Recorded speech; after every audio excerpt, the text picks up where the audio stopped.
Good evening, everyone. I'd like to call to order the City Council of the City of Gun Barrel City, Texas will meet in a meeting in City Hall Council Chambers located at 1716 West Main Street, Gun Barrel City, Texas, on Tuesday, November the 19th, 2024 at 6:30 p.m. If everyone would please rise for the invocation, the Pledge of Allegiance.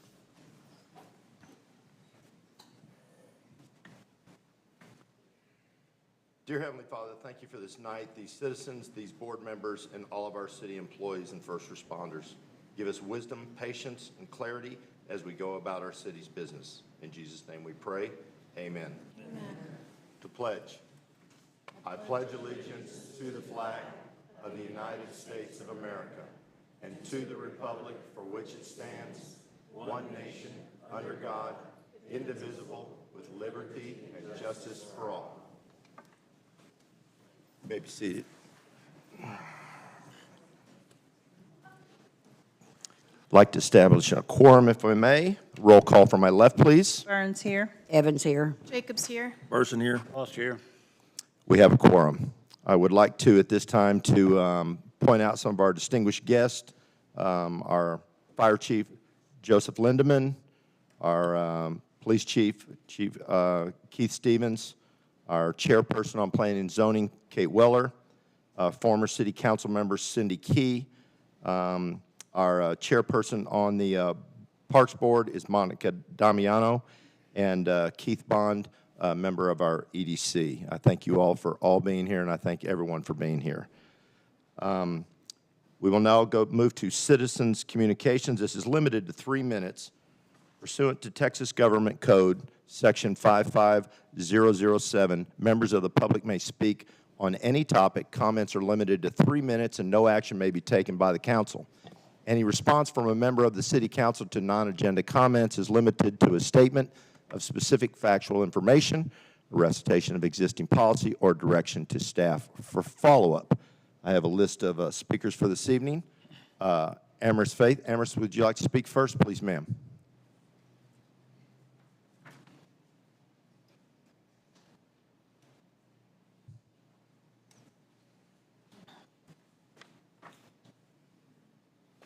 Thank you. In January 2024, Council approved a $25,000 contract for an expert to present them with this in June, and I quote, "Animal control shall have the authority to conduct random or citywide verification programs in a manner calculated to determine compliance with the registration and rabies vaccination requirements. No just cause, probable cause, or warrant was required. It was a just-in-case measure." August 27th, Council voted for citizens to provide the city with name, species, breed, color, sex, age, chip number, proof of rabies vax, photo, and proof of sterilization for every dog and cat owned, along with the owner's photo ID, phone number, and address. All that info would be stored in a database. No just cause, probable cause, or warrant needed to acquire or access that information. Not because most owners abuse pets or allow dogs to run loose. The city's own data refuted that. It was just another just-in-case measure. November 6th, Council approved a resolution that allows the city to pursue what was listed as a catalytic converter grant on the agenda, but in reality has nothing to do with catalytic converters. It's to put spy cameras on street corners to, and I quote, fingerprint and store info on every vehicle entering and leaving the city. Not because a crime has been committed, but because it might be.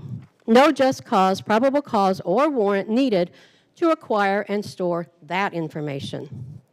It's the third example in 5 months of a just-in-case measure. And as usual, the city provided no data to back up its need for that much power.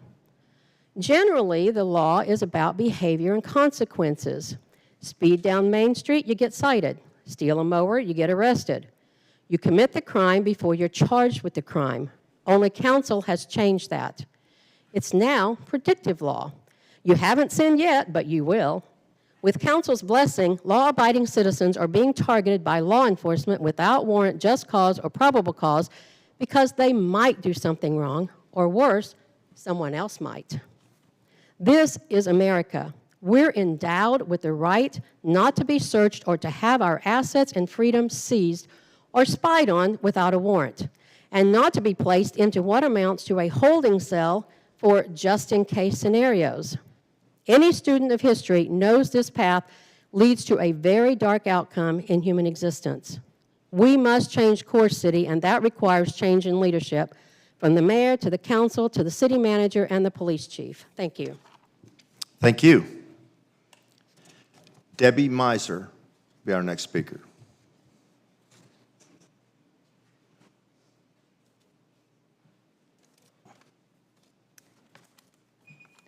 Good evening. My name is Debbie Meiser, and I'm a member of the Animal Advocacy Committee of REACH. We just wanted to come and give our sincere thanks to you, the mayor, and the city council for your recent efforts in updating the animal ordinances for Gun Barrel. I feel certain that I am also speaking for every animal rescue group and shelter in this area who are also struggling with the rampant pet overpopulation. We agree that microchipping clinics, like you've been sponsoring, are one of the most effective means to help your animal control officers and the public get their dogs and cats back home and hopefully not produce another unwanted litter.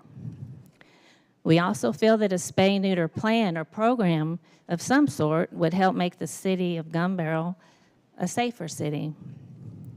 At REACH, we work closely with Texas Humane Legislative Network on animal issues. We all understand those challenges and would like to offer our services to help in any way that may be helpful in solving some of these issues. Thank you. Thank you for your time. Our next speaker, Mark Vischer.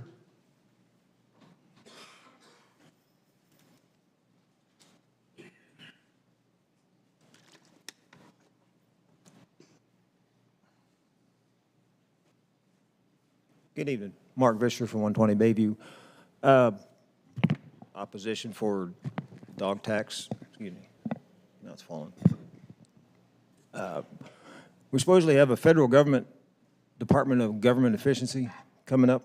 That being said, we have an animal control department, animal control vehicle, and animal control officer, yet they don't pick up cats. They barely pick up dogs. Shelters are full. People are strapped financially, and yet they want to add more tax and more money to throw at the government with a tax or a fee. I don't see it. The only way to reduce the stray animals is to actually reduce the stray animals. If people don't like that, they can financially support that themselves. I personally would not. So that's my 2 cents. Thank you. Our next speaker, Carrie Kirksmith, please. Good evening, Kerry Kirksmith, 332 Overlook. I'm going to bother you all till you get some left turn lanes in for us. This city motto might just as well be no left turns allowed. I want to see if we can pick up the ball or at least keep trying somehow at council to work with TxDOT to get stoplights in, let the first responders and everybody else that's using the municipal complex in and out on 334 and 198. So I will bring this up again. I'll give you another month off, though. Thank you. Thank you, Mr. Kirksmith. That concludes our speakers. We'll now move to consent agenda. 6A, all matters listed under consent agenda are considered to be routine by the City Council and will be enacted by one motion. There will not be separate discussion of these items. If discussion is desired, that item will be removed from the consent agenda and will be considered separately. Consider approving the following reports: the October 22nd, 2024 meeting minutes and the EDC September financials. Do I have a motion? I move that we accept the consent agenda as is. I have a motion. Do I have a second? Burns, second. I have a second. If no discussion, I'll take a vote from my left, please. Burns, yes. Evans, yes. Jacobs, yes. Person, yes. Boss, yes. Motion passes. Moving to new business, 7A, This will be a presentation of quarterly department reports, including court, code enforcement, building, police, dispatch, and animal control. I will first ask Judge Grace Wallace to give her department report for courts, please. Good evening. Normally I see you guys when I'm swearing you in. I'm here to present some municipal court activity highlights from my department. The court's activity consists of cases filed by our animal control officer, code enforcement officer, police department, fire department, and the municipal court. Any cases filed by the municipal court are from failure to appear or violate promise to appear offenses, which are defendants being charged with not coming to court as required. There are a total of 1,056 court cases that were filed in August, September, and October of this year. That is an average of 352 new cases the court deals with each month. As you can see, the majority of the cases are filed by our police department. And an interesting fact is that in 2023, the average speed was 18.06 miles per hour over the limit. The average speed was 15.62 miles per hour over the limit in 2024. So if you can see on paper, it made a difference in these court cases. The speed limit has gone down. Okay, another thing I would like to point out is that it isn't normally on my monthly reports that we have had a 128% increase in credit card collections from last year. As you can see, in fiscal year 2023, the court collected $155,127.63 and $354,338.68 in fiscal year 2024. I'm giving you the credit card collections, which includes our court costs and fines paid online or in person via debit cards or credit cards. That's to point out that productivity is on the rise, and it's due to many factors, including increased traffic, added patrol, and our new website. On to the next one. I wanted to put this on here. The new website is a great tool. Defendants are able to take advantage of the court's website. I was able to make the court's pages transparent and easy to follow with tremendous information for the public. For those who do not know, our website is gunbarrelcity.gov, and I suggest to everyone to take a look at it. It's got a lot of information, and it's really nice now. You can go on. Okay, moving on to the court's quarterly report highlighting judicial actions. There are other magistrate duties that include issuing Class A, B, C, and felony warrants and arraigning defendants who are jailed in Gun Barrel City Police Department's facility. 495 cases were reviewed and handled in some way through the judge's magistrate role. And this is a loan. That does not count everyone that comes in to pay their tickets or set up some sort of payment arrangement, community service, or whatnot. The court collected $181,371.30 for the quarter. $72,865 of that goes to state for court costs. What is kept by the city would include special court costs that are required by state law to be separated and used for special use, such as the court technology fund, court security fund, just special costs that are authorized by a specific statute.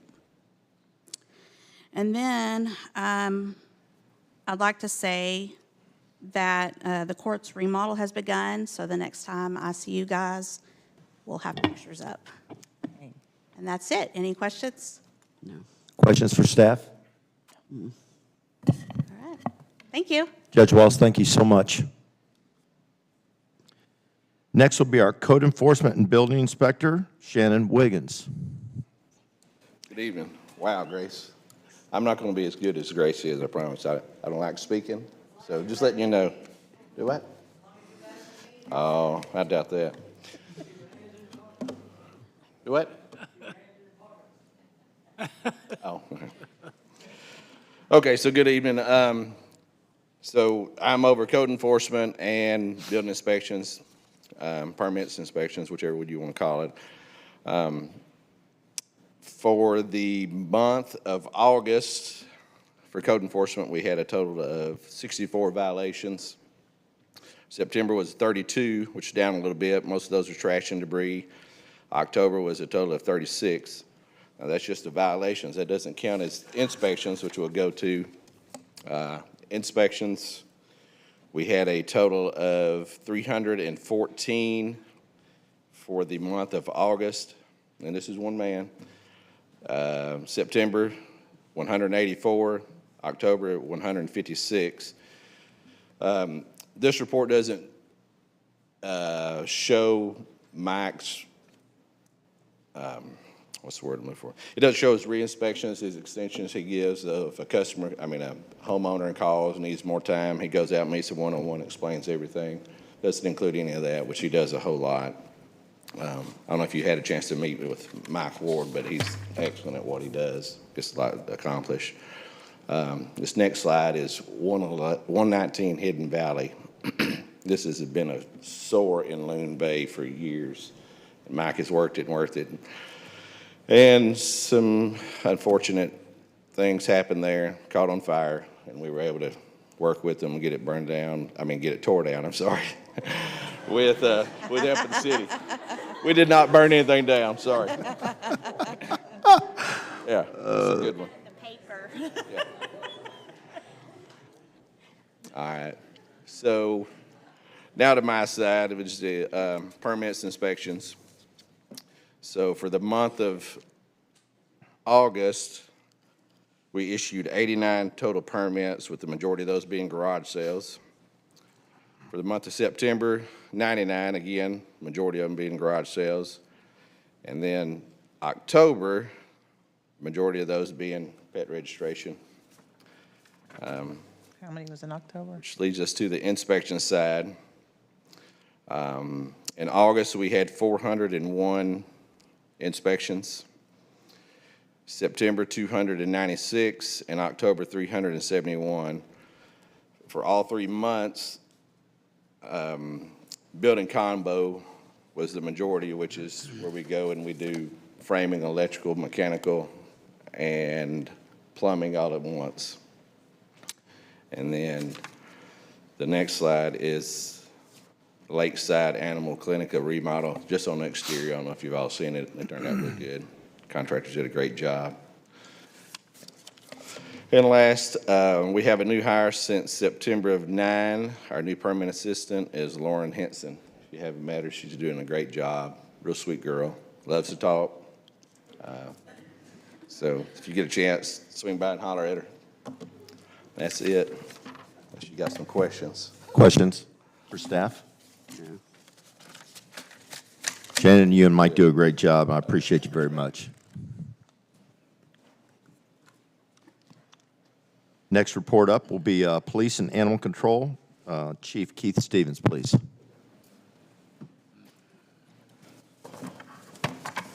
Mayor, council, city managers, appreciate y'all's time. On staff news, we've got a new hire with Officer Billy Ratliff, started October 24th. Officer Ratliff comes with 28 years of service in law enforcement. Previously worked for the Gunnboro City Police Department 2001 to 2003, early on in his career. Officer Ratliff holds a Master Peace Officer license and also is a former police chief.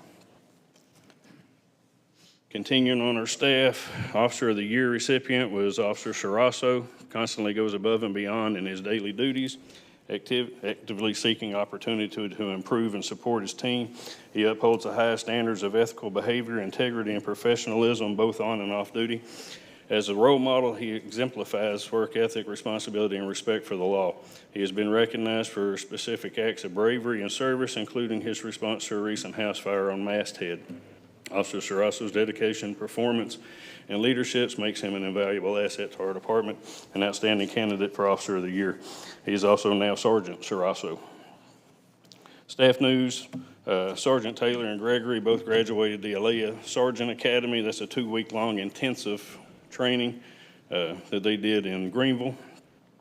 Captain Katsoulis completed her internal affairs investigating training. This course is designed for individuals assigned to the responsibility for conducting internal investigations, as well as supervisors and command personnel within departmental oversight. Some of the department activities we had our Halloween deal where they set up out on the hayride. We had a Halloween door decorating contest at the police department where dispatch knocked it out of the ballpark with their Freddy Krueger Nightmare on Municipal Drive. We will be doing that again for Christmas. We'll be doing a door decoration, what I've been told, I believe. Well, we will be. So if y'all want to come by and see it, you're more than welcome to. I'll put the dates out when we get that done. Some photos from our night out event turned out great. Looking forward to next year's. October stats, communications report, calls for service through dispatch. October was 1,201 total calls for service. Had 1,469 phone calls, 911 calls, 569, lobby calls, 141, warrants entered was 80, police calls, out of those calls were 1,050, fire calls were 98, medical calls 40, and animal control calls were 70.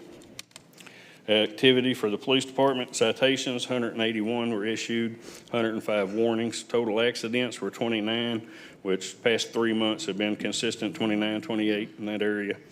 DWIs, we arrested 7 DWIs in October, 5 in September, 6 in August. Assaults, 3, property crimes, 23, arrests, 57, and 16 vehicles impounded. Animal control. October was a busy month. We had 70 calls for service, 19 dogs were impounded, 16 were taken to the Humane Society, 1 sent to a rescue, 2 returned to owners, 1 animal bite report, 1 deceased animal picked up, 1 citation issued, 5 warnings issued, and 49 total microchipped. Crime stats, assaults 3, burglary 4, controlled substance are 12. Let's go down. Thefts, we had 13 for a total of 84. Arrests, we had a total of 57 this month. We had 36 last month, 85 for the month of August. That breaks those down by the offenses in which they were arrested for. A little pie chart of those same activities. So, any questions? Questions for staff? Controlled substance looks like to be a large number in all of these. I'm sorry? Controlled substance in terms of problems. Is the city working with the county or anything there to look at potential problems in the city where distribution might occur or anything like that? Their narcotics guys are also looking into it, yes. Thank you. Chief, I know I speak for everyone up here that we appreciate everything you guys do. I know you lay your lives on the line, and you guys are out and about. We see you all the time. I can't thank you enough for everything that you do. Appreciate it.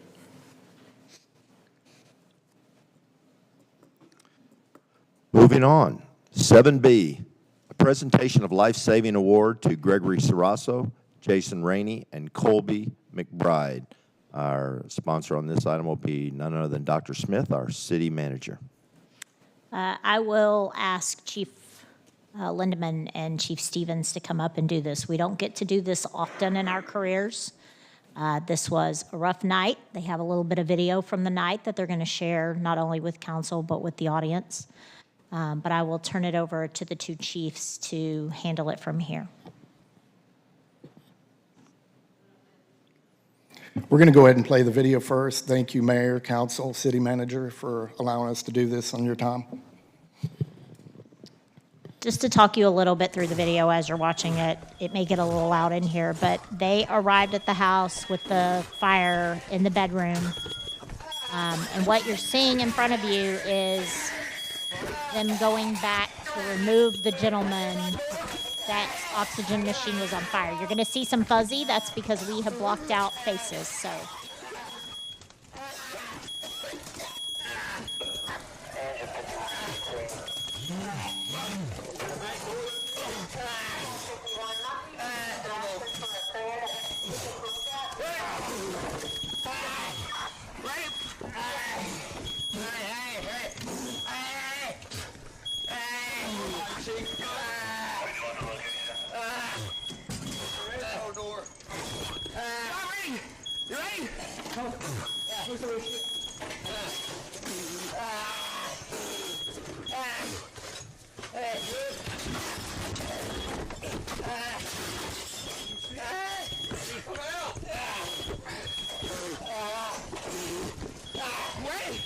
The gentleman they're helping in the video is bedbound. And so the three gentlemen being recognized tonight went into the home with no gear in an attempt to get him out before they could get the fire put out.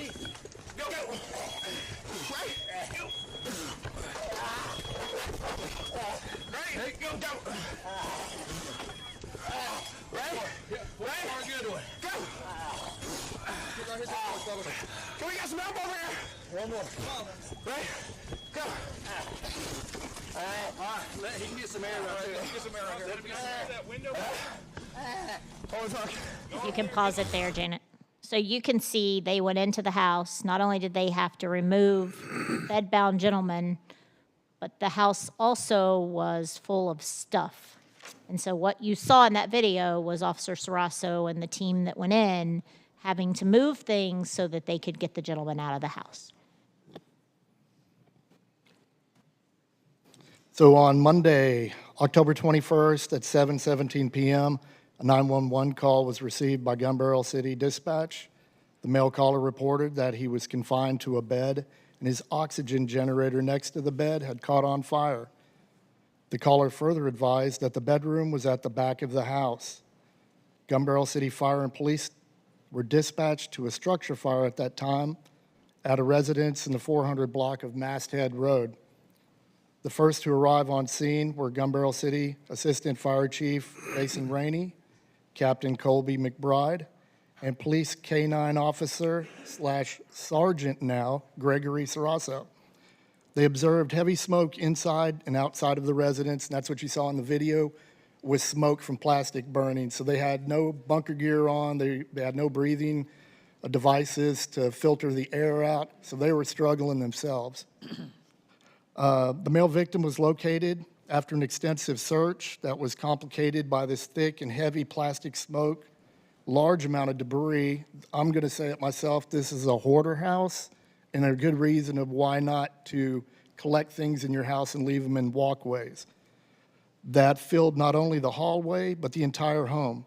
These men carried the victim outside of the house to safety, hurling clutter out of their way just about every step.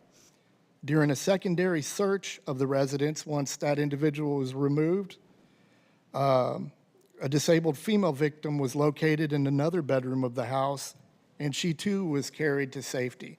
The bad thing about this individual, she was blind, and we didn't know she was in there.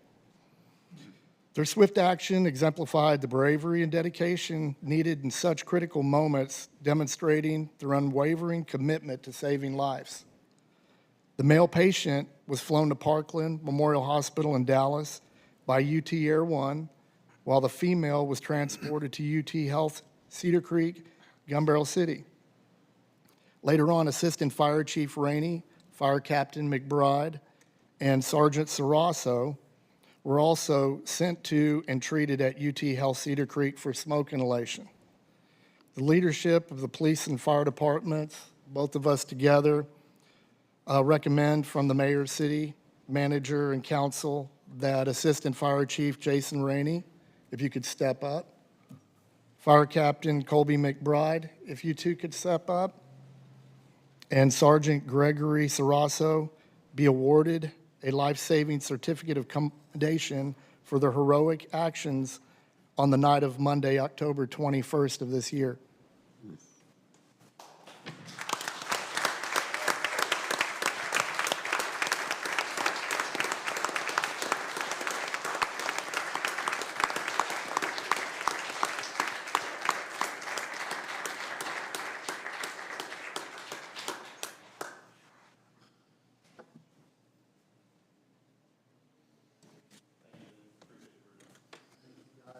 Thank you so much.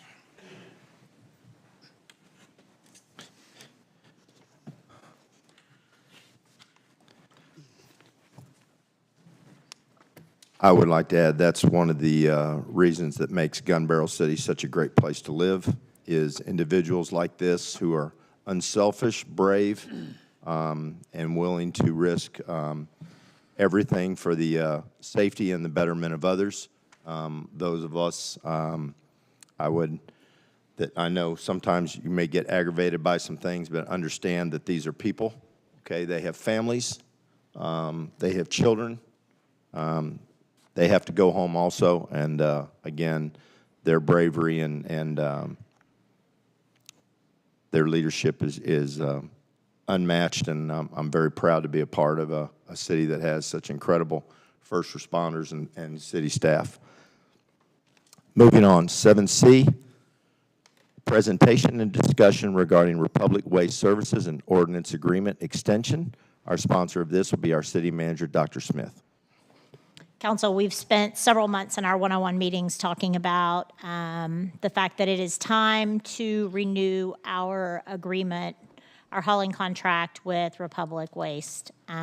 We have been through a number of renditions of this, me and Lee together, working to come to a solution. Tonight, she will give a presentation as these guys leave. She'll give a presentation of what our new contract will entail. Gun Barrel has two options. We will need to approve a contract in December, so I would ask if you have any questions of her tonight, please to ask those, because she will be back in December when we approve a contract. She is presenting options tonight for a 5-year contract and a 7-year contract. I come from an area where we did 7-year contracts. It gives us a little better rate, gives us a little extra benefits if we do the longer contract. Gun Barrel has traditionally done a 5-year contract, but a 7-year contract with most solid waste providers is not unheard of. And in my previous city, we did that as well. So I will turn the floor over to Lee from Republic Waste. Thank you, Angie. Hi, everybody. I feel like this is such a trivial topic after, seeing what your first responders did, but y'all know as well as I do that people care about their trash, so let's just jump into it. A little bit of background, because I know there are some newer council members since the last time that this contract renewed, but we have had the privilege of serving Gun Barrel City for 25 years, since 1999. And our contract has included residential, commercial, and industrial services. And so when I say commercial, I mean the dumpsters behind the businesses. And then the industrial is the roll-offs that you guys see. The contracts have traditionally been 5-year terms. And like I said at the last presentation I did, I'm not going to read through this, but I will read important things for you guys. But something that helps us stand apart is that we have 2 customer service options for the city of Gun Barrel City. That's not the case for all Republic cities, but people can call Miss Blanche at our Corsicana office, or we have our National Customer Service Center where people can call the 800 number, I think, and reach somebody there as well. We have consistent team members working out of our Corsicana office. Our average tenure is 10 years for our drivers. And the ops manager, Anthony, who I hope you guys have met because he's been out here, for National Night Out and cleanups, things like that. He's been with our company for 21 years, and I trust him completely with what he has to do for our cities. And then we have supported Gun Barrel City for all the years that we have been servicing this area, but active in the Chamber of Commerce. We do the special city events, cleanups, worked with the Kiwanis Club this year, and have worked with the Beautification Committee. So that's a little bit of background on our partnership. So current service levels for residents are 1 time a week household trash and 95-gallon carts, and those carts are provided by Republic Services. 2 times a month recycling, and 1 time a month on-call bulk for up to 4 cubic yards. And this is the schedule. I don't know if you guys have seen a map lately, but this is the service schedule for Gun Barrel, and so we split it up into 5 days. A couple things to note, all of our services are provided by rear load trucks, so drivers and helpers. And then the city gets 4 roll-offs for free per year. And then any that they need after that, all you have to pay for is the disposal.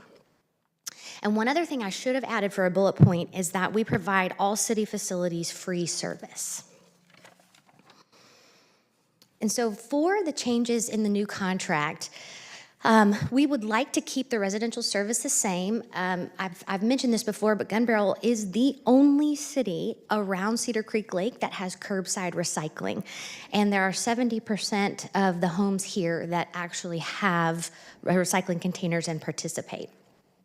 And then this is what I want to spend some time getting into, but an industry change over the last, I'd say 5 to 7 years, is that we are transitioning away from rear load service to the automated side load service. And the reason for this is safety, and I'm going to jump into that in the next slide. But what this new contract would look like is we would purchase an ASL for the city of Gun Barrel. And then instead of doing trash 5 days a week, we would condense it down to 4 days a week, because with the ASLs, they can actually pick up more carts because of the efficiencies than you can with the rear loader. So we would move trash to Monday through Thursday, and then we would use that same automated truck to pick up recycling on Fridays. So as you guys know, we do have the city on basically every other week, except 5th weeks of the month. And what we would like to do is increase the roll-off allotment to be 20 per year that you would not have to pay for. I know you guys use a lot for your spring and fall cleanups. And then I know that there are the occasional demolition projects, like Shannon said, and code enforcement issues, things like that. So we would like to up that number. And then we would like to, this would be new, but we would like to offer financial support to help improve your park, because I know that's an initiative of the council, of the city, and we're all about keeping things clean, beautification, so it's to us a really good fit to help with that. And so why are we moving to automation? As an industry, that is what's happening. And the reason is, like I said, safety. So our industry is the 5th most deadliest in the nation. And we ourselves experienced a death in East Texas last year, where our helper was doing his job and a pickup truck came and ran into the back of our truck. And so that is devastating for us, for that guy's family. And so we are moving away from the manual service, because our helpers are at risk of injury, and those are all the types of injuries that they go through. During this summer, I can't tell you guys how many times we have a helper on the back, especially ones that are newer and not seasoned. They tap out, and so then they have to be pulled off the truck, either go to the hospital or just rest, and then we have to find somebody else to come hop on the back of that truck to finish the route. Same thing in the cold. I mean, not a lot of health stuff happens in the cold, but would you guys want to be on the back of it in 20 degrees? I know I wouldn't. And the picture that I wanted to illustrate, this actually happened in January in Corsicana.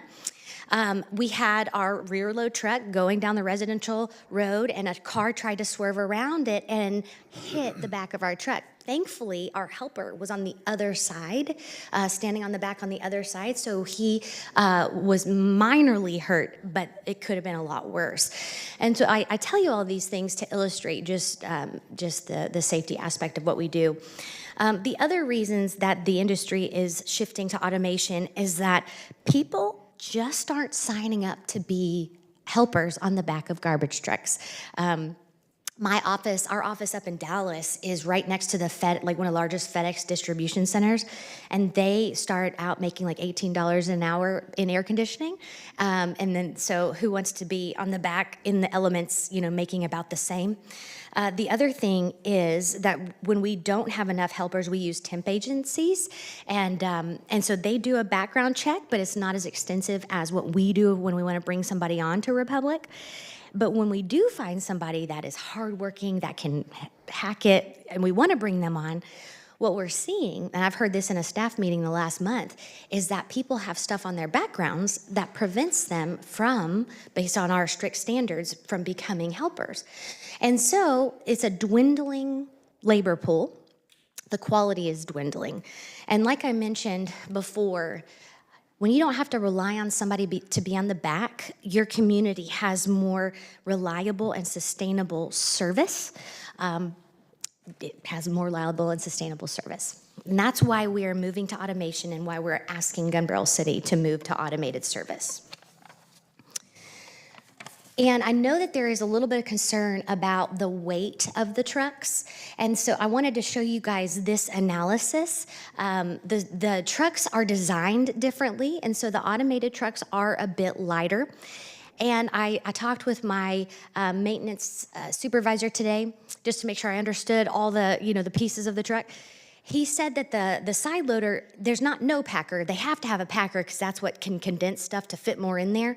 But it is half of the truck versus packing the whole truck, which I think is an element that makes it lighter. And so that is for you guys to keep and mull over, in case you have any questions or need some details about the weight of the truck. And so here's our proposals for the 5-year term versus the 7-year term. So if you'll look on the 7-year term, those are the current rates that Gun Barrel City residents are paying right now. And if y'all go with the 7-year term, then we can hold that rate for 2 years. And so the first rate adjustment would be on January 1st of 2027. And at that time, it would be whatever the consumer price index for the water, sewer, trash is doing. And that, of course, y'all know is based on inflation, commodity, all that stuff. If you did want to stick with a 5-year term, then what it would look like is you guys received the last rate adjustment in May of this year.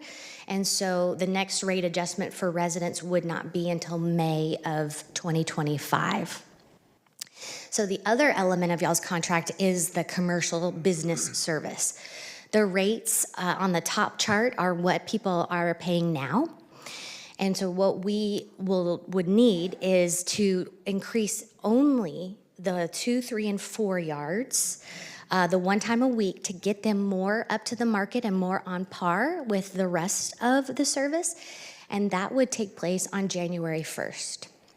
Of this year with the start of the new contract. After that, the next rate adjustment would be on January 1st of 2026. And just real quick, sorry, Janet, for the industrial, there are, really it's Lowe's and Walmart have the 2 compactors here in town. And then there are people that order our roll-offs, and so they would have a 4% increase on January 1st as well. Something that I know council is very interested in and the public is very interested in, but we are really upping our game with technology. That's one of the 3 main goals of our board of directors and our CEO. And so I wanted to highlight a couple of the technology elements that we use. So I got to speak with Councilman Foster, and you said you went online, which is wonderful because that's what I'm showing here. But the top left is a Track My Truck feature, and that's for our commercial service, our dumpsters. So businesses can pull up the app and see where we are as far as where we are in the route. And it shows, you're 15 stops away, that kind of thing. It also shows service confirmation because our drivers, after every service, they click that stop. And so it shows that it's been confirmed. So then if you move down, this is actually just rolled out for residential services, and it is only available if you go into your online account, not your app. But we don't have a Track My Truck for each address because it's too close. And so to tap every address, that just wouldn't work. But the way that we've developed it is that residents can see that we are 25% done with the route, 50% done, or 75% done. And the one with the right, the red highlighted, that is with the driver saying, hey, the cart was not at this address, and they tap that button. So that shows up for people as well in their online account. Moving to the right, it shows your service schedule in the app. You could do it that way. And then hopefully a lot of you guys have the app where you can pay your invoices, you can see the service schedule, you can report a missed pickup, things like that. And then the text to all, I think this is Dr. Smith's favorite thing, is because we remind everybody when their recycling week is. And this is the technology, it's a third-party technology that we use to remind. So we can call and we can text, but the key is that we have the correct phone number for people. And so we would probably want to figure out an effort to get updated phone numbers because a lot of them bounce back. But at least we do this, every week for the residents. residents. And then the last thing, this is new in-cab technology that we've put in. It's called Samsara. I don't know if y'all are familiar with that, but it's like the leading company for safety and data and tracking and all of that stuff for fleets. So what this does is it helps with the safety. It reduces driver distraction. And so our drivers have to be on their best behavior because we can see what they're doing, and then we can use that for coaching. Additionally, it looks out in front of the truck, and so we can see things that are happening like intersections, and it helps reduce safety incidents with the community, with cars, with property, things like that. And then it gives us real-time data on maintenance issues for that truck. And then lastly, we do have a GPS feature of Samsara. So we're all really excited. I don't know if the drivers are too excited, but we're all excited that we have this technology because it has been needed. And then the last slide for you all is, if you guys choose to go with the 7-year option, then we would order the truck immediately. After that December council meeting, we would order it. It will take about a year to come in. And so what that means is we can work with city staff to come up with a robust education program, essentially. So what that would entail would be flyers, social media posts, we could do videos, we could do postcards, we can do all kinds of things to update residents about the changes that are coming and how it works with the ASL. The other thing is that we are replacing front load containers within the city on a regular basis. And if we don't have the container available immediately, we'll put a new sticker on it. And so I want to assure you guys that we've got 2 drivers mainly that drive commercial in Gun Barrel City, and they identify containers that need to be replaced. But I have decided that I'm going to be driving through the city too and just marking stuff off, taking pictures, and getting those on a replacement schedule. And then with our public education efforts, we will push the app. Hopefully y'all have found that it's useful and easy to use, and then continue to remind residents of what is accepted in recycling. And with that, I would love to take questions or comments. Questions for Lee? I have a question. Just back on the rate sheets, it showed the residential, if we go with the 5-year and the 7-year. Yes, ma'am. The commercial and the industrial, are those just, no matter which way we go, that's the rate changes? Yes. Is that correct? Yes, exactly. And then I think you said that the side pickup truck doesn't have a, or does have a, what is that, compactor or whatever you're talking about? Yeah, a blade to crush the material and Because I know on the slide compact the it said that material. it doesn't have it, but you're saying it does have it. Right. Okay. Yes. I got clarification. Gotcha. Thank you. Lee, I did get a question, and I'm springing this on you, so it's okay to say I have to check. Okay. One of the council members asked in our meetings last week about the potential to get a recycle dumpster. Like maybe at the park, put a recycled dumpster where if you had, like, if you go to my house right now, it is packed full of cardboard, like 8 foot tall. Yeah. Because I put all the boxes out of my garage in it this weekend. And so would it be possible to potentially get like a cardboard recycle dumpster at the park where people could, I don't know if you guys have that ability to pick that up or what that might look like, but if that was something that we might consider for people to have another place to recycle. If 70% of our residents are using recycle and most of our cans are completely full, is that something we could look at? So I'm springing that on you. We haven't had that conversation, but just a thought. Yes, we absolutely can do that. I was actually just talking to somebody at the chamber event just before this, but I shouldn't probably announce this, Tool might be mad, but they have a roll-off at their city hall that they allow residents to come and put recycling material, and we'll haul that on a regular basis. And so, Angie, I like that question, and we could absolutely dig into it, and I will leave it there. Thank you. Yeah. Would you Yes, sir. define bulk a little bit for residential? What does that encompass? Yes, absolutely. Okay, generally, bulk is items that don't fit in the cart, but that's way too generic and broad. And so essentially, it is furniture items, small furniture items like lamps and end tables and chairs, things like that. It can be if you're, let's say you're going through your storage closet where you got all kinds of stuff in it.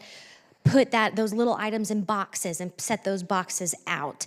And so it's designed for bulky items. You can do appliances in there. I know that y'all have AIM around the corner that takes refrigerators and takes the metal, but you can also put that stuff out with your bulky item service. We will take microwaves, we'll take flat screen TVs, things like that in your bulk service. And I will say this, if you do bagged leaves or bundled brush, that is also considered bulky items. And y'all have a 4 cubic yard allotment, and that is essentially the size of 4 kitchen stoves. And what's the schedule for that for our residential? Janet, do you mind going back to that map, please? Yeah, take a look. Yeah, somebody did say you do have to call Ms. Blanche and get your name on the list. But what it looks like, it's the far right column. So the Monday blue gets serviced on the first Monday of the month. The Tuesday trash service gets their bulk on the second Monday of the month, and so on and so forth. This would be in the public education materials as well. Lee, I just want to say, y'all's customer service, I mean, there's a reason we've been with y'all so long, but I've always said this, the best partners are ones that have skins in the game. And I know I would probably speak for Monica Damiano. I know Ms. Coleman is also here, and they're on the beautification committee and as well as the Parks Board, and they do so much for our community as far as the cleanup. They're tireless workers. But giving back to the city like that, I do appreciate that, and I have appreciated the service. I know when Dr. Smith and I have had a couple instances, you've been swift and really helpful. So I want to thank you for that. Thank you, Mayor. We're happy to. Further discussion? I think you did a great job of following up from the first responders. Yeah, that was so I know. I feel like I should give you a certificate. heart-wrenching. Okay, thank you all. Okay. Moving on. 7D, presentation by City Secretary of certification of sufficiency of referendum petition for ordinance number O-2024-022 received from Petitioners Committee pursuant to Article 6 of the City Charter. Speaking on this item will be our City Secretary, Janet Dillard. Thank you, Mayor. I spoke on this last month, and so I'll just give a recap from then to where we are today. Petition was filed on October 16th for the repeal of Ordinance O-2024-022. October 22nd, I did certify over 200 valid signatures, and notification to council was given. There was no proposed initiative ordinance submitted with the petition, therefore council has 2 options. 1, to repeal the ordinance, and 2, to send it to the voters. So our charter states the decision must be rendered within 30 days and that would be from October 22nd. So today is the 28th day, so we meet that. A special meeting was called for November 6th. To get direction on how council would like to proceed, and the consensus among council was to repeal the ordinance. To also have town hall meetings to get input from citizens on the repealed ordinance and present a new ordinance with citizen feedback incorporated into a future meeting. Based on the consensus, the city attorney did draft a repealer ordinance, and that is included in your packet as item 7E. Thank you, Janet. Any questions? Discussion? Moving on, 7E, consider and take action to adopt ordinance number O-2024-028, repealing ordinance number O-2024-022 regarding the animal control. I will read into the record the ordinance. Ordinance number O-2024-028, an ordinance of the City Council for the City of Gun Barrel City, Texas, repealing ordinance number O-2024-022, providing a severability clause, and providing an effective date. Our sponsor on this item will be our city manager, Dr. Smith. Council, this is just the action item to repeal the ordinance.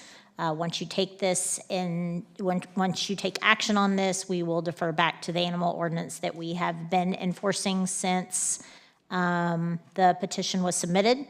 We are still taking we are still chipping dogs, as you saw from the police station. We are still taking voluntary registrations. We did 49 in October.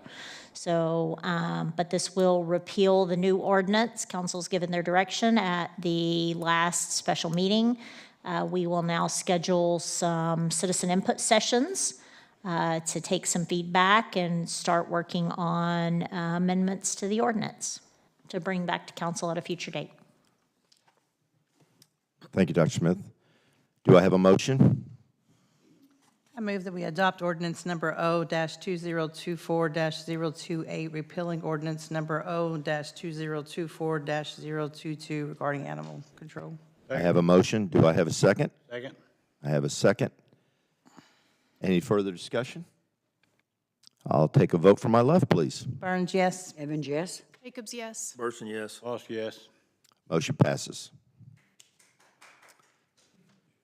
7F, consider and take action to make appointments to the Planning and Zoning Commission. We have already spoken on this, so at this time, I will ask for a motion for any of our applicants. I make a motion that we put Charlotte Johnson on the planning and zoning. I have a motion. Do I have a second? Second. I have a motion and a second. Do I have a vote from my left, please? Burns, yes. Evans, yes. Jacobs, yes. Burson, yes. Lost, yes. Motion passes. Welcome to Charlotte Johnson. Do I have any other motions for any other applicants? I move that we put Rob Ray on the Planning and Zoning Committee. I have a motion. Do I have a second? Second. I have a motion and a second. Do I have a vote from my left, please? Burns, no. Evans, yes. Jacobs, no. Burson, yes. Lost, yes. Welcome, Mr. Ray, to the Planning and Zoning Commission. Do I have any other motions for a nomination for the Planning and Zoning Commission? I would like to make a motion that we nominate Gilbert Shelby to the planning and zoning. Second. I have a motion. Do I have a second? Second. I have a second. Vote from my left, please. Burns, yes. Evans, yes. Jacobs, yes. Burson, yes. Lost, yes. Motion passes. We have 3 applicants. And so we are now moving on. New business, 7G. Consider and take action to adopt a policy prohibiting TikTok and associated social media services. Our sponsor on this will be our city manager, Dr. Smith. Council, in January of 2023, our governor passed the statewide model security plan for prohibited technologies. The plan did a few things. It prohibited the download and use of prohibited technologies on any state-issued device.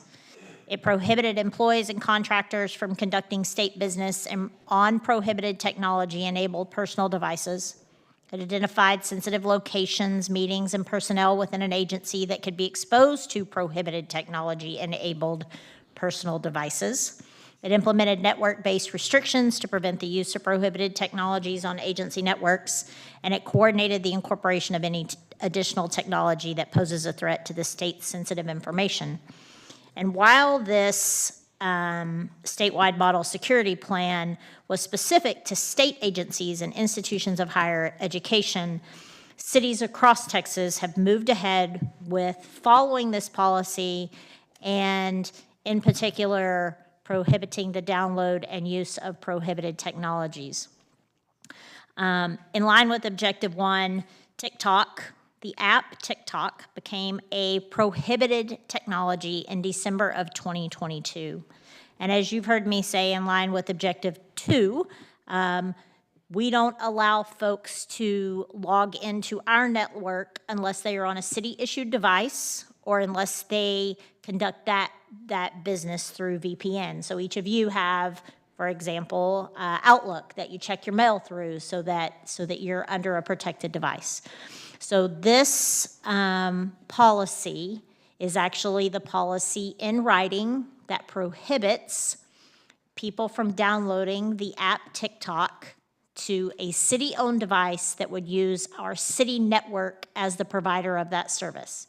They can have it on their personal device. As long as they're using cell phone data, they can do that and they can use it, but we don't put it on a city-owned device. And so that is what this policy does. This policy was drafted by our city attorney. He drafted them for most of the cities surrounding us. Cities across the state of Texas have adopted these over the last 12 to 18 months. And so this is our policy, and basically that's the gist of what it says. Questions for Dr. Smith? Have none, I will ask for a motion. Move that we take action to adopt a policy prohibiting TikTok and associated social media services. I have a motion. Do I have a second? Second. I have a motion and a second. Any further discussion? If none, I will ask for a vote from my left, please. Burns, yes. Evans, yes. Jacobs, yes. Burson, yes. Votes yes. Motion passes. 7H, consider and take action to enter into an interlocal agreement with Henderson County for child abuse investigation and law enforcement services. Again, I will ask our city manager, Dr. Smith, to sponsor this item. Council, we discussed this interlocal agreement, and you received a copy both at our special meeting and at our meeting tonight. This is entering into an agreement with Payne Springs to provide their dispatch services and warrant. Oh, I think we're on 7H. Yeah. Interlocal agreement. Oh, Henderson County Child Abuse, sorry. I was like, why does Keith suddenly have a twitch out there? Goodness gracious, that's why I was like, why is he looking at us like that? All right, sorry. Henderson County for Child Abuse Investigation Law Enforcement Services. This is a contract that we have had with Henderson County. I don't believe Ms. Palmer or Bodie are here tonight, but this is a contract that we have had with the Sheriff's Department to provide child protection in sexual abuse and child endangerment cases. If you have questions, Chief Stevens can come up. This is a contract we have approved for the last few years. It's a great relationship for us. They have an entire staff of people that do this. It would be impossible for us to match that. So basically, our $50,000 contributes to a person that is able to respond immediately at a call from our police department. They can, Ms. Palmer was here last year to tell this story. They can swoop that child up, get them into a safe space, get the interviewing started almost immediately, and they have people that are trained to do this. They have nurses on call, they have psychologists on call, and they have those resources at their fingertips and available immediately to them. Further discussion? Questions? I think, and that's at the charges is $50,000 a year, correct? It is, yes, ma'am. It's $50,000 a year. Is it in the current budget? It is, yes, sir.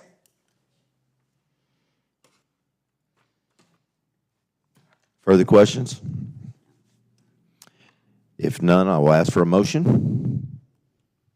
I move that we take action to enter into the interlocal agreement with Henderson County for child abuse investigation and law enforcement services. I have a motion. Do I have a second? Evans, second. I have a motion and a second. No further discussion. I'll ask for a vote from my left, please. Burns, yes. Evans, yes. Jacobs, yes. Burson, yes. Votes yes. Motion passes. 7I, consider and take action to enter into an interlocal agreement with the City of Payne Springs for law enforcement services. Our sponsor on this item will be our city manager, Dr. Smith. I'm happy to go back through that spill again, but Oh, you're excited. if you have any questions, Chief Stevens is here to answer them as well.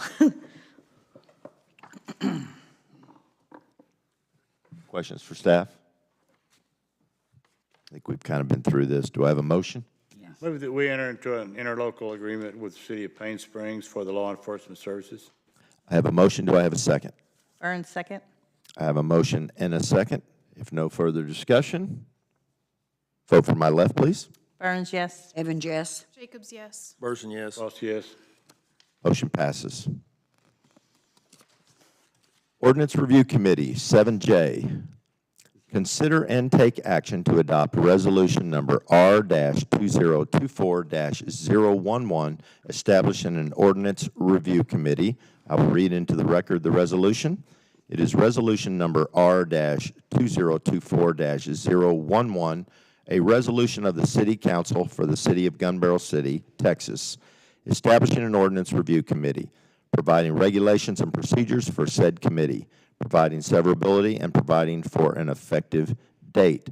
Our sponsor on this, again, will be Dr. Smith, our city manager. Council, I did not prepare a long presentation tonight. We have talked about this a number of times. At our special meeting a few weeks ago, the agreement was we would form the committee. I have received clear direction from council that we will hold off on the land usage parts based on the grant that we currently have submitted to potentially update our comprehensive plan, which would update our zoning and some of our development standards. So we'll hold off on the land usage section. We'll start at the top and start working our way through with the committee, which you will appoint in the next item. I also have received direction from council that once we do the mid-year budget adjustment, you would like to see a request to budget a legal review once our legislature gets out of session. If we did that today, I can almost promise when the legislature is done next June, it would already be out of date. So we'll budget it in the mid-year to do it as soon as the legislature has finished up all their stuff in June, July. Questions, discussion? How many people are, what's the membership on the resolution? How many members are called for? The resolution calls for up to 12. It originally called for 12. We did not have each council member provide 2. At the work session, there were some that didn't have names. So it is up to 12 people. So is that wording being introduced into the resolution up to? I'm sorry. Huh? She's asking if it. Oh, yeah. It has been updated. Since when we got that and realized, then this week we worked with the attorney to Janet, got it updated to up to, because I think the names are on the next slide, but I think there are 9 or 10 people that were names that were submitted. The goal was for each council member to submit 2. The discussion at the special meeting was, if you didn't have 2 people to nominate, that we had a few others that could slide some additional people in, so. Any further discussion? If none, I will ask for a motion. Do we need to include their names, or we're not seeing the second page? The very next slide, the next action item is to approve the names. So right now, we're just adopting. Just We're back to adopting the Jay. resolution. The next item is to adopt the group that has been nominated that was sent out to everyone via email. All right, then I move that we take action to adopt resolution number R-2024-011, establishing an ordinance review committee. I have a motion. Do I have a second? Jacobs, second. I have a motion and a second. No further discussion. A vote from my left, please. Burns, yes. Evans, yes. Jacobs, yes. Burson, yes. Ross, yes. Motion passes.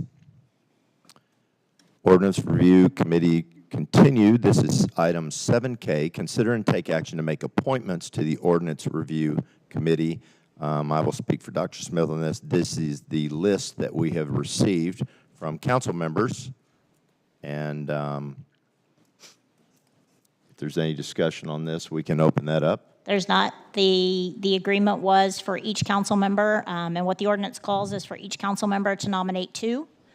We did have a couple of council members that did not submit names and mentioned in the meeting they didn't have names to submit. So we had a couple that added 1 or 2 extra to build it up just a little bit. But these are going to be acted on in one motion. This was a very unique way of taking applications for a board. We had each council member nominate 2. The recommended names were Linda Rankin, Gilbert Shelby, Marty Mullins, Carrie Kirk Smith, and I probably spelled that wrong, Carrie. Oh, that's right. Cindy Key, Keith Bond, Kate Weller, Shelley Coleman, and James Slack. The previous list I saw had another individual on there. Did they drop out, or did the? That person name that was, nominated them, there was another recommendation. That name was withdrawn by the council member that submitted it. Okay. I would like to add that I think this is a great way, again, to involve our constituents and our members of our city into things that really matter to them and matter to the city. I think this is a really necessary committee. And again, I want to remind anyone that might have any reservations about this, that this still has to come to us for approval for any of these ordinances, but these are individuals that have stepped up and are willing to devote their time, which a lot of us don't have as much as will need to be taken on these ordinances, and these people have stepped up and are willing to serve their community, and I commend each and every one of them.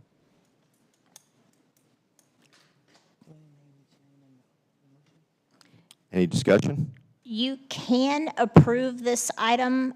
You can make the motion and make the motion that the names as read by the city manager. Yes. Janet has these. You don't have to name each one if you don't want to. Got it. So do I have a motion? I move that we take action to make appointments to the Ordinance Review Committee with the list that was presented by the city manager. I have a motion. Do I have a second? Second. I have a motion and a second. If no further discussion, vote for my left, please. Burns, yes. Evans, yes. Jacobs, yes. Person, yes. Both yes. Congratulations to all those individuals. Congratulations to our council for making the right decision. Planning and zoning, 8A. I will open the public hearing on a request from Desiree Kaufelt to grant a special use permit to Rogue Rhino Tattoo located at 722 West Main Street, Gun Barrel City, Texas, owned by DBLJ Properties 1 LLC to allow for a tattoo and piercing studio. Anyone to speak here on the public hearing? If none, I will close the hearing. Mayor, do you mind if I make one statement now that you've closed the public hearing? Desiree has pulled this item, so there is no action item tonight. The public hearing was published, so we did have to go ahead and have the public hearing legally, but Ms. Kauflet has, no? There you go. I give up. I'm out. I give up. I'm not saying another word. Okay. I give up. I want you to know that I care about you a lot.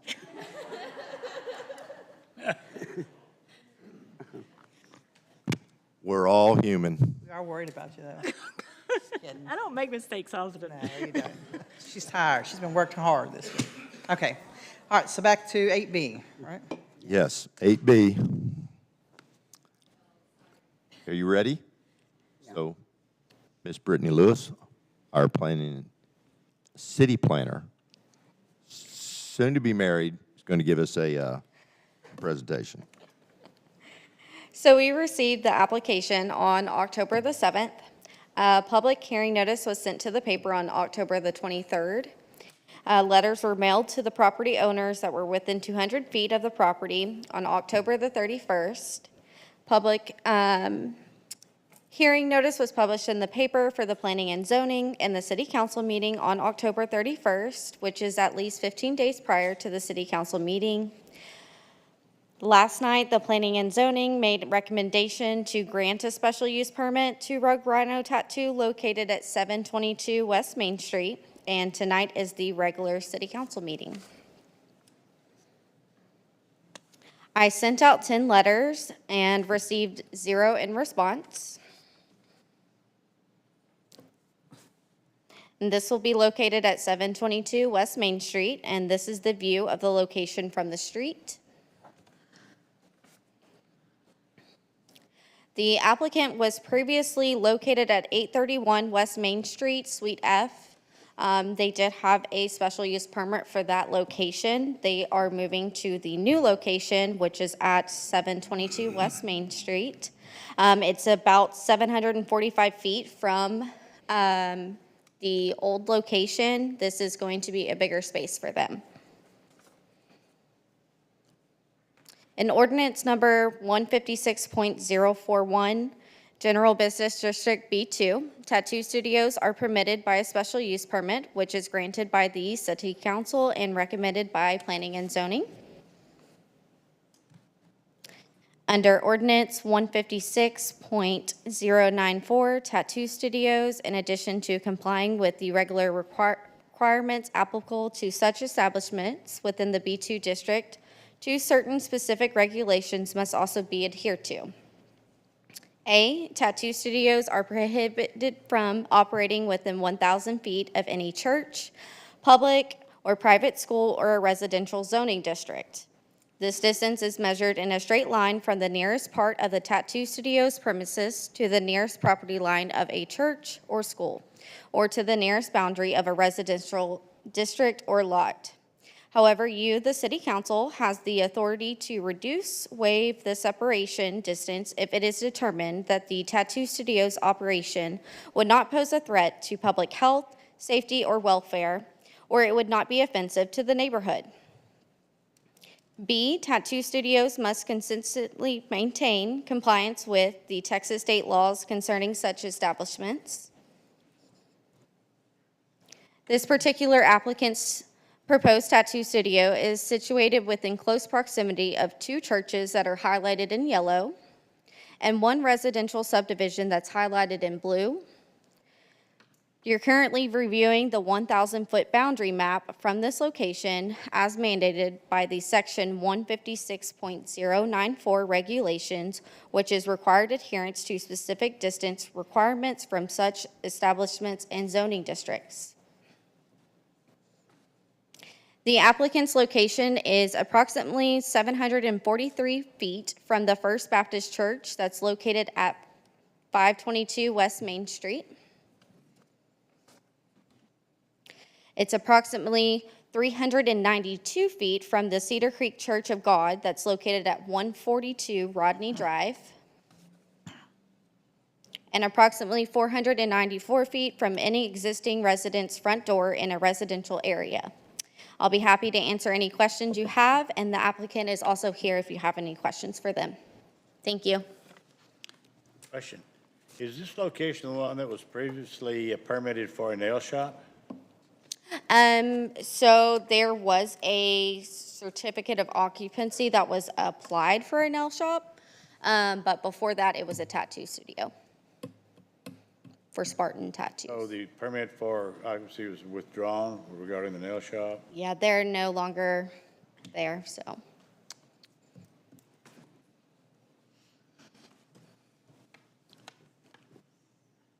Further discussion?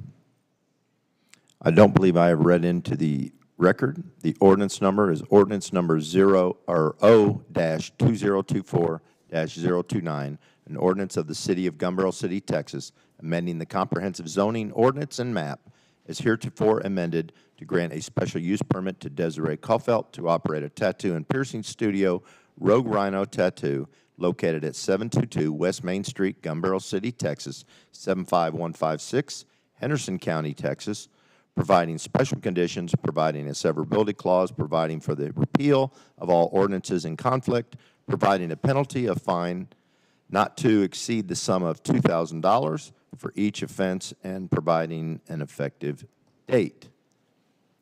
Do I have a motion?